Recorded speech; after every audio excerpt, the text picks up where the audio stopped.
Hello students, welcome to my channel. This is Gunjan Sharma. आज की इस वीडियो में मैं आपको बीएससी फिज़िक्स से जुड़ी हुई आपकी कैरियर अपॉर्चुनिटीज़ और आपको कौन कौन सी जॉब्स मिल सकती हैं बीएससी फिज़िक्स की डिग्री से, उन सभी के बारे में हम इस वीडियो में बात करेंगे। इसलिए ये वीडियो आपको पूरी देखनी है, क्योंकि इसमें आपकी आप कितनी भी वेबसाइट देख लो, किसी में कुछ दिया होता है, किसी में कुछ, सब में अलग अलग ऑप्शंस दिए हुए होते हैं। किसी में कुछ चीज़ छूट जाती है, किसी में कोई सी जॉब अलग बताती है।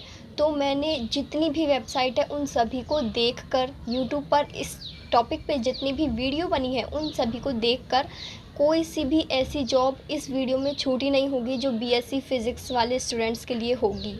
यानी ये वीडियो बीएससी फ़िज़िक्स से जुड़ी हुई कैरियर अपॉर्चुनिटीज़ और जॉब अपॉर्चुनिटीज़ के लिए एकदम बेस्ट वीडियो होने वाली है।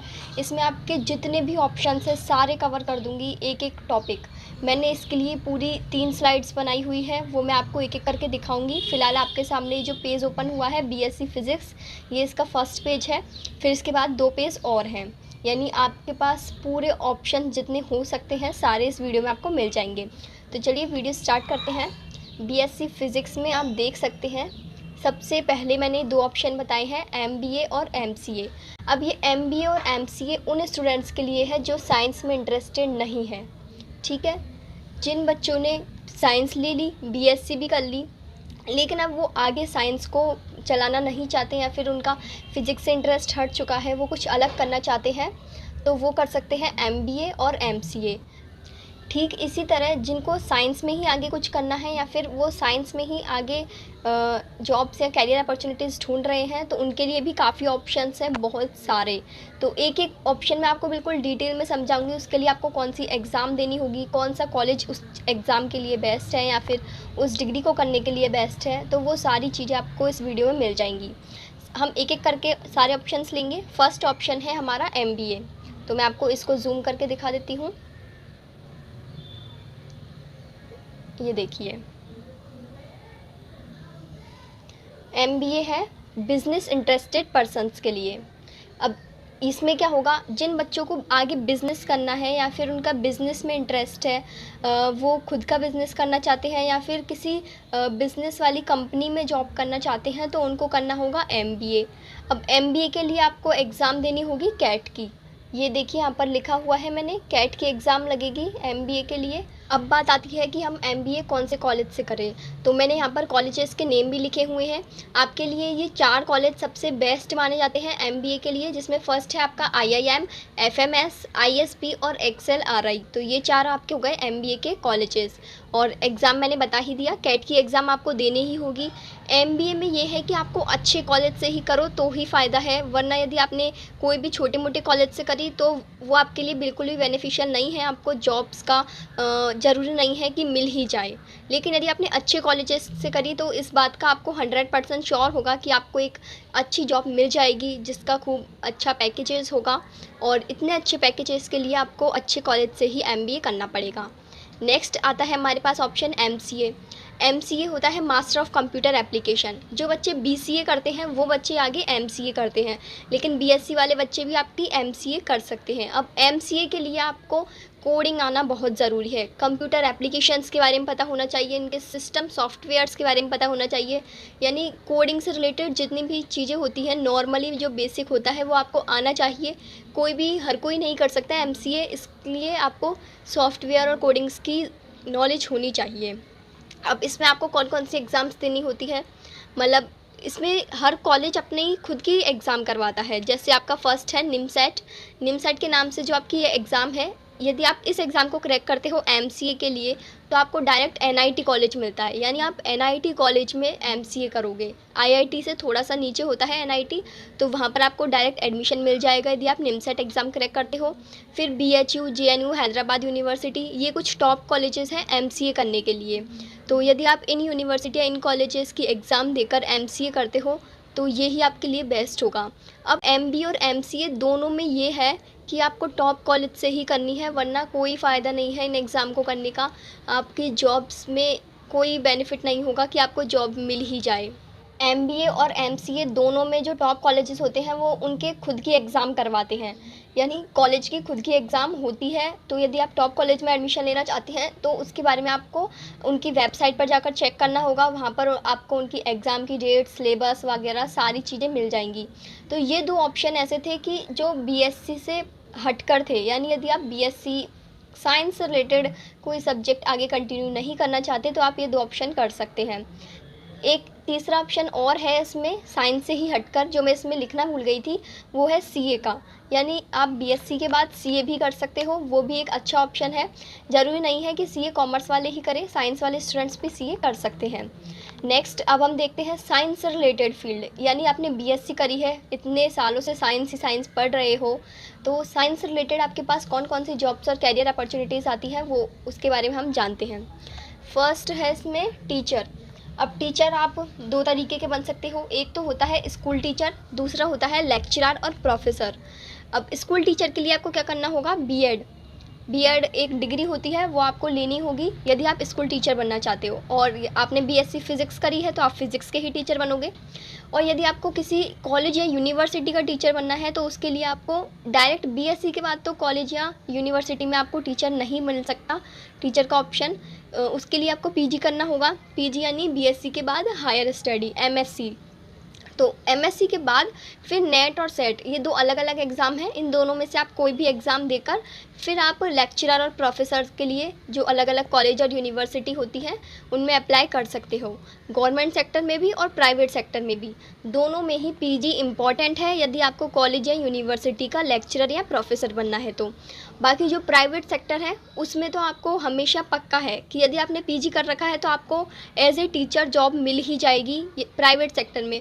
गवर्नमेंट सेक्टर में जाने के लिए आपको नेट या सेट में दोनों में से कोई एक एग्ज़ाम देना होगा। नेक्स्ट अब हम आगे बढ़ें। यदि आप टीचर नहीं बनना चाहते लेकिन कॉलेज और यूनिवर्सिटी में ही काम करना चाहते हो तो उसके लिए एक और ऑप्शन है, आप यहाँ पर देख सकते हैं, मैं आपको जूम कर देती हूँ।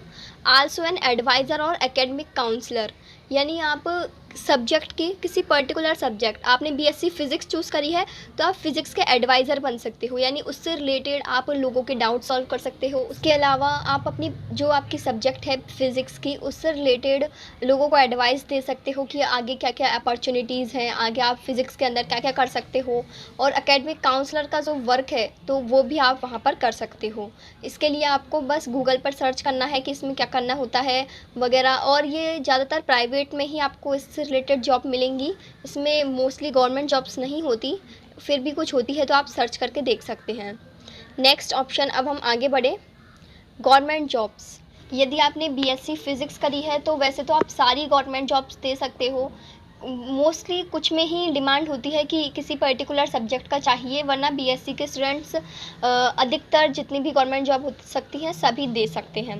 फिर मैं उसमें आपको टॉप जॉब्स बता देती हूँ जो आपके लिए काफ़ी अच्छी होंगी, जिसमें फर्स्ट आती है आपकी यूपीएससी, सेकंड है एसएससी, थर्ड है पब्लिक सेक्टर बैंक, यानी बैंकिंग से रिलेटेड जो जॉब्स होती हैं उनमें बीएससी के स्टूडेंट्स लेते हैं तो वो भी आप कर सकते हो। नेक्स्ट है स्टेट पीसीएस, फिर है इंडियन डिफेंस सर्विस, रेलवे में भी आप ज्वाइन कर सकते हो, इसरो में आप एज ए साइंटिस्ट कर सकते हो, ये भी एक गवर्नमेंट जॉब है। तो यदि आप साइंटिस्ट बनना चाहते हो तो आप इसरो में भी अप्लाई कर सकते हो, उनका एक अलग पेपर होता है, आपको वो पेपर देना होता है एग्ज़ाम का, तो फिर उसको पास करके आप उसमें एज ए साइंटिस्ट वर्क कर सकते हो। नेक्स्ट है CSIR, और ये भी एक एग्ज़ाम है जिसमें भी आप एज ए साइंटिस्ट वर्क कर सकते हो। नेक्स्ट अब हम इसमें देखें, also all state level government exam, यानी जो जिस स्टेट के आप बिलोंग करते हो उस स्टेट में भी कुछ गवर्नमेंट जॉब्स जो होती हैं, स्टेट लेवल की भी होती है, सेंट्रल लेवल की भी होती है। मैंने जो आपको बताया वो सेंट्रल लेवल की एग्ज़ाम है, बाकी जो आपके स्टेट लेवल की गवर्नमेंट एग्ज़ाम है वो भी आप दे सकते हो, कोई सी भी एग्ज़ाम। केवल कुछ ही में सब्जेक्ट रिलेटेड डिमांड रहती है कि हाँ भाई हमें इस पर्टिकुलर सब्जेक्ट का ही चाहिए, बाकी मोस्टली में सभी बच्चे अप्लाई कर सकते हैं, तो वो आपको सर्च करना पड़ेगा, मैं आपको केवल यहाँ पर नेम बता सकती हूँ। नाउ नेक्स्ट है आपकी सब्जेक्ट रिलेटेड अपॉर्चुनिटी फिजिसिस्ट, इसमें आपको एमएससी करनी होगी प्लस पीएचडी करनी होगी, तब जाके आप एक फिजिसिस्ट बन सकते हो। फिजिसिस्ट कौन होता है, जो नए नए एक्सपेरिमेंट करता है फिज़िक्स के अंदर, यानी आप फिज़िक्स के अंदर और नई चीज़ें डेवलप कर सकते हो, खुद के नए इन्वेंशंस करना चाहते हो, यदि आप कुछ आइडियाज़ हैं आपके दिमाग में फ़िज़िक्स से रिलेटेड तो वो सारे आपको कर सकते हो इसमें, लेकिन उसके लिए आपको एमएससी भी करनी होगी प्लस पीएचडी भी करनी होगी। नेक्स्ट है इसमें आपके पास lab assistant, research analyst and technician. इसमें क्या होगा, आप अलग अलग रिसर्च सेंटर में एज ए लैब असिस्टेंट यानी उनकी एज ए असिस्टेंट की तरह वर्क कर सकते हो। उनकी जो एक्सपेरिमेंट करते हैं, जो बड़े बड़े लोग एक्सपेरिमेंट करते हैं, साइंटिस्ट वगैरह, उनकी हेल्प कर सकते हो, उनका असिस्टेंट बन सकते हो, उनके साथ काम कर सकते हो। और एज ए टेक्नीशियन यानी वहाँ पर कोई भी टेक्निकल इशू के लिए आप कोई भी प्रॉब्लम हो तो उसमें आप वर्क कर सकते हो, क्योंकि उसके लिए आपको फ़िज़िक्स की नॉलेज होना ज़रूरी है। और इनके लिए भी आपकी एग्ज़ाम होती है अलग, तो वो आपको क्रैक करनी होगी। अब कौन कौन से आपके टॉप रिसर्च सेंटर है जहाँ पर आप इस तरह की जॉब्स कर सकते हो अच्छी सैलरी के साथ? वो है BARC, Bhabha atomic research centre, IIA, IPR, IUCCA, ICAR, ये सारे आपके रिसर्च सेंटर के नेम हैं। इसके अलावा कुछ ऐसा ही काम आप प्राइवेट इंडस्ट्री में भी कर सकते हो जो फिज़िक्स रिलेटेड वर्क करती है। ये देखिए, find out IT industry working on physics related field, यानी जो फिज़िक्स से रिलेटेड कोई भी वर्किंग कर रही हो किसी प्रोजेक्ट पे, तो वहाँ पर भी आप ज्वाइन कर सकते हो। मैं आपको उन इंडस्ट्री के नेम बता देती हूँ कि जैसे कौन कौन से टॉपिक्स होते हैं जिन पर इंडस्ट्री वर्क करती है, तो वहाँ पर भी आप as a lab assistant, technician या फिर रिसर्च एनालिसिस्ट की तरह वर्क कर सकते हो। और यहाँ पर आपको IT कंपनीज़ में BSc ग्रेजुएट्स जो फिज़िक्स से होते हैं उनके लिए 15 से 20,000 पर मंथ आपको मिल जाएगा आसानी से, यदि आप IT कंपनीज़ में जॉइन करते हो तो। अब मैं आपको उन IT इंडस्ट्रीज़ के बारे में बता देती हूँ कि वो किस तरीके के प्रोजेक्ट पर वर्क करती है, आपको कौन कौन सी जगह पर जॉब मिल सकती है BSc फिज़िक्स से रिलेटेड। तो उनके नेम्स देख लेते हैं। ये देखिए, यहाँ पर ये IT सेक्टर्स दिए हुए हैं। फर्स्ट है सोलर सिस्टम, सेकंड है थिन फिल्म कोटिंग, थर्ड है वैक्यूम सिस्टम, फोर्थ है flow meter, sensor, thermodynamics, radiator making industry, power generating company. इसके अलावा काफ़ी बहुत सारी इंडस्ट्रीज हैं जो फिज़िक्स के प्रोजेक्ट पर वर्क करती है, तो वहाँ पर भी आप as a assistant, as a technician, as a research analyst खुद का भी कुछ ऐसा कर सकते हो। और ये सारे ऑप्शंस BSc फिज़िक्स वाले स्टूडेंट्स को ही मिलते हैं, क्योंकि ये सारे प्रोजेक्ट फिज़िक्स से रिलेटेड हैं, इसलिए वहाँ पर इन स्टूडेंट्स की ज़्यादा डिमांड रहती है। नेक्स्ट ऑप्शन आता है हमारे पास रेडियोलॉजिस्ट असिस्टेंट। अब ये नाम आपने पहली बार सुना होगा, ये एक अलग ही तरह की जॉब है। इसमें मैं आपको बताती हूँ क्या करना होता है। who diagnose disease and injuries using medical imaging, MRI, nuclear medicine, PET and ultrasound. जो फिज़िक्स के स्टूडेंट होते हैं उन्हें काफ़ी अच्छी नॉलेज होती है साउंड के बारे में, अलग अलग रेज़ के बारे में, जो आपकी अलग अलग तरह की रेज़ होती हैं, UV रे, एक्स रे, गामा रे, तो इन चीज़ों का हम मेडिकल डिपार्टमेंट में भी यूज़ करते हैं। इसके अलावा जो अलग अलग डिवाइसेस होती हैं वो बनती तो फिज़िक्स के बेसिस पर ही है ना, यानी एक फ़िज़िक्स का स्टूडेंट ही आपकी जो मेडिकल में डिवाइसेस यूज़ होती हैं उन्हीं को बनाता है। तो रेडियोलॉजिस्ट असिस्टेंट का काम क्या होता है, यानी वो फिज़िक्स का स्टूडेंट होते हुए भी मेडिकल डिपार्टमेंट के लिए वर्क करता है। उसकी रेज़, डिवाइसेस और एमिशंस, इनमें अच्छी नॉलेज होने के कारण वो वहाँ पर नई नई डिवाइसेस बनाता है, या तो इस तरीके से उसका काम होता है। बाकी और ज़्यादा जानने के लिए आपको गूगल पर सर्च करें, आपको सारी चीज़ें मिल जाएंगी। मैं बस थोड़ा थोड़ा सा बता रही हूँ सभी टॉपिक्स के बारे में। नेक्स्ट ऑप्शन आता है आपके पास रिसर्चर और साइंटिस्ट, यानी आप किसी प्रोजेक्ट के ऊपर रिसर्च कर सकते हो, एज ए साइंटिस्ट वर्क कर सकते हो। तो ये सारे आपके यहाँ पर आप देख सकते हैं अलग अलग रिसर्च सेंटर के नेम हैं जहाँ पर आप साइंटिस्ट एज ए वर्क कर सकते हो। नेक्स्ट ऑप्शन है आपके पास सब्जेक्ट मैटर एक्सपर्ट, यानी BSc फिज़िक्स आपने चूज़ करी है तो आप फिज़िक्स के एज ए एक्सपर्ट होने चाहिए हो, यानी फ़िज़िक्स की आपको काफ़ी अच्छी नॉलेज होनी चाहिए। तो उससे रिलेटेड आप किसी भी कॉलेज, यूनिवर्सिटी, स्कूल में as a subject matter expert join कर सकते हो। ये भी एक पोस्ट होती है, तो और गवर्नमेंट सेक्टर में भी इसके लिए जगह होती है शायद, आप चेक कर लेना। वहाँ पर आपको इस सब्जेक्ट से रिलेटेड उनका मटेरियल बनाना होता है, यानी पेपर्स, सिलेबस और टॉपिक्स क्या क्या होने चाहिए, उस सब्जेक्ट से रिलेटेड क्वेश्चन आंसर्स, नई नई चीज़ें उनके बारे में बच्चों के डाउट्स क्लियर करना, और मतलब जितनी भी चीज़ें होती है फिज़िक्स से रिलेटेड। एक सब्जेक्ट मैटर एक्सपर्ट कौन होता है, जिसे उस सब्जेक्ट की अच्छी नॉलेज हो, वो उस पर अच्छा काम कर सके। तो ये सारी चीज़ें आपको उसमें करनी होंगी, बाकी और आप चेक कर लेना।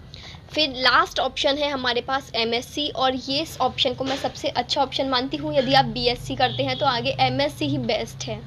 बाकी यदि आपको जॉब्स करनी है तो आप जॉब कर सकते हो, लेकिन यदि आपकी फाइनेंशियल कंडीशन ठीक ठाक है, आप आगे पढ़ सकते हो, तो आपको आगे पढ़ाई करनी चाहिए। क्योंकि एक बहुत अच्छी बात है, लर्न मोर अर्न मोर। जितनी ज़्यादा आपके पास नॉलेज होगी उतनी अच्छी आपकी जॉब लगेगी और उतना अच्छा आपका पैकेज होगा, उतनी अच्छी आप अपॉर्चुनिटीज़ ले पाएंगे अपने लिए। तो इसलिए यदि आप BSc के बाद आगे पढ़ाई कर सकते हैं तो आगे ज़रूर पढ़ाई करें। और उसमें सबसे बेस्ट ऑप्शन है हमारे पास एमएससी का। एमएससी में आप देख सकते हैं, मैंने ऊपर भी 2-4 आपको टॉपिक्स बताए थे जिसमें आपको एमएससी के बाद वो जॉब मिलेंगी, जैसे नेट वाली। हाँ, आप कॉलेज या यूनिवर्सिटी में एज ए लेक्चरर और प्रोफेसर ज्वाइन कर सकते हो, लेकिन कब, जो आपने एमएससी कर रखी होगी तो वहाँ पर आपको एमएससी की ज़रूरत होगी। इसके अलावा और क्या क्या ऑप्शंस हैं एमएससी में वो मैं आपको दिखाती हूँ। ये देखिए, यहाँ पर सबसे पहले लेफ़्ट साइड में एग्ज़ाम्स लिखी हुई है, यानी आप एमएससी करने के लिए कौन कौन सी एग्ज़ाम दे सकते हो। वैसे तो नॉर्मली कोई भी कॉलेज एमएससी ज्वाइन कर लोगे आप किसी भी कॉलेज से, लेकिन यदि आप टॉप कॉलेज से एमएससी करते हो तो आपकी जॉब अपॉर्चुनिटीज़ बढ़ जाती है, जॉब परसेंटेज बढ़ जाती है, आपको जॉब मिलने की रेट बढ़ जाती है, यानी आपको जॉब, एक अच्छी जॉब, बेस्ट सैलरी पैकेज मिल जाएगा यदि आप इन एग्ज़ाम्स में से कोई सी भी एग्ज़ाम चूज़ करके एमएससी करते हो। फर्स्ट ऑप्शन आता है हमारे पास आईआईटी जैम, सेकंड है टीआईएफआर, थर्ड है आईआईए, फोर्थ है जेस्ट, फिफ्थ है आईआईएसईआर। ये आपके टॉप कॉलेजेस के वो हैं एग्ज़ाम्स। तो यदि आप इन एग्ज़ाम को क्रैक करके एमएससी या फिर एमएससी प्लस पीएचडी का इंटीग्रेटेड कोर्स करते हो तो ये भी एक अच्छा ऑप्शन माना जाता है बीएससी के बाद। अब इसमें आपके फिर एमएससी के बाद आपको कौन कौन से ऑप्शन मिलते हैं वो मैंने यहाँ पर बताया हुआ है। देखिए, आप एमएससी के बाद गेट एग्ज़ाम फाइट कर सकते हो और एज ए रिक्रूटमेंट वर्क कर सकते हो इन पीएसयू में। पीएसयू वो होते हैं यानी जिसमें गवर्नमेंट का भी हिस्सा होता है और प्राइवेट सेक्टर का भी हिस्सा होता है, तो वहाँ पर भी आप as a scientist, researcher work कर सकते हो या फिर अपनी आगे की पीएचडी कर सकते हो। एमएससी के बाद यदि आपको पीएचडी करनी है तो भी आप गेट का एग्ज़ाम फाइट कर सकते हो। नेक्स्ट ऑप्शन आता है आपके पास NIELIT, ये एक एग्ज़ाम का नेम है। इसमें आप एज ए साइंटिफिक या टेक्निकल असिस्टेंट बन सकते हो। इसके अलावा एक साइंटिफिक ऑफिसर भी बन सकते हो, और इसके बारे में यदि आपको ज़्यादा नॉलेज चाहिए तो आप गूगल पर सर्च कर सकते हो। नेक्स्ट मैंने नेट का आपको बता ही दिया। नेट में भी आपके पास 2 ऑप्शन होते हैं, आप या तो लेक्चरर बन जाओ किसी भी कॉलेज या यूनिवर्सिटी में, या फिर आप पीएचडी भी कर सकते हो आगे, यानी डॉक्टर बनने के लिए। नेट के बाद आप पीएचडी भी कर सकते हो या फिर जॉब भी कर सकते हो, ये आपके ऊपर डिपेंड करता है। और पीएचडी के लिए एक और ऑप्शन माना जाता है टीआईएफआर, ये शायद मैंने आपको यहाँ पर बता दिया, हाँ बता दिया ये वाला ऑप्शन। ये है आपका Tata institute of fundamental research, ये एक इंस्टीट्यूट है जो एग्ज़ाम करवाता है टीआईएफआर, तो इसमें भी आपको पीएचडी करने का मौका मिलता है। इसके अलावा एमएससी से जुड़े हुए इतने सारे स्कोप हैं आपके पास, एमएससी के बाद इतनी सारी जॉब्स अपॉर्चुनिटी है कि उसके ऊपर एक अलग वीडियो बन जाए, इसलिए मैंने इस वीडियो में सारे कवर नहीं किए हुए हैं। ये वीडियो केवल बीएससी फिज़िक्स के बाद वाली जॉब अपॉर्चुनिटीज़ के लिए थी। बाकी एमएससी के बाद आपके पास काफ़ी ऑप्शंस हैं, उसके लिए भी यदि आप चाहो तो मैं अलग वीडियो बना दूँगी। तो आई होप आपको आज की इस वीडियो में नई नई जॉब्स और नए नए कैरियर के बारे में जानने को मिला होगा। यदि आपने वीडियो पूरी देखी है तो आपको एक बहुत अच्छी इन्फॉर्मेशन मिली होगी इस वीडियो से, इसलिए प्लीज़ वीडियो को लाइक ज़रूर कर दें और चैनल को सब्सक्राइब कर देना बीएससी से रिलेटेड सभी इंपॉर्टेंट अपडेट्स के लिए और बाकी इंपॉर्टेंट इन्फॉर्मेशन के लिए, आपकी कैरियर अपॉर्चुनिटी से रिलेटेड। इसके अलावा मोस्ट इम्पॉर्टेंट चीज़ स्टडी मटेरियल, मेरे चैनल पर बीएससी का पूरा स्टडी मटेरियल दिया हुआ है, वो भी एकदम फ्री में। नोट्स दिए हुए हैं, प्रीवियस ईयर के क्वेश्चंस दिए हुए हैं, बुक्स बताई हुई है कौन कौन सी आपके लिए बेस्ट है, तो उसके लिए आप प्लेलिस्ट चेक कर लें, वहाँ पर आपको सारी चीज़ें मिल जाएंगी। Thank you friends, bye bye, take care, have a good day.